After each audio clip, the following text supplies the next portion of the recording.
हाँ तो भाई लोग बहुत लोग बोल रहे थे, मतलब बहुत लोग नहीं, पवन भैया के हेटर्स ही, कि जो बुर्ज खलीफा वाला वीडियो है वो एडिटेड है। तो मैं बता देना चाहता हूँ कि ये एडिटेड नहीं है। ये देखिए प्रियांशु सिंह क्या बोल रहे हैं। आज देखिए, आज बुर्ज खलीफा में भैया का बर्थडे मनाया गया और जली ना, हेटर्स की जली ना, पिछवाड़े में आग लगी ना। ये कोई एडिटेड वीडियो नहीं है भाई लोग, रियल वीडियो है। ऐसे ही कोई थोड़ी नहीं बोलते पावर स्टार, भाई पावर है, बहुत पावर है। भाई लोग पहले ये वीडियो देखिए, आखिर पवन भैया अपने जन्मदिन पे क्यों रो दिए।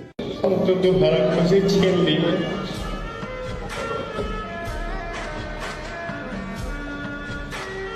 चलो दोषी हूँ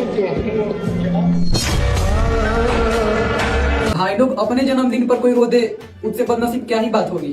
क्यों सताते हो यार इतना, क्या मिलता है सताकर। कम से कम किसी का घर तो बसने दो। ये रहता कि आप खुद घर बसा लेती, नहीं अपना घर बसा रही हो, नहीं इनका घर बसने दे रही हो। मतलब क्या ही बोले यार।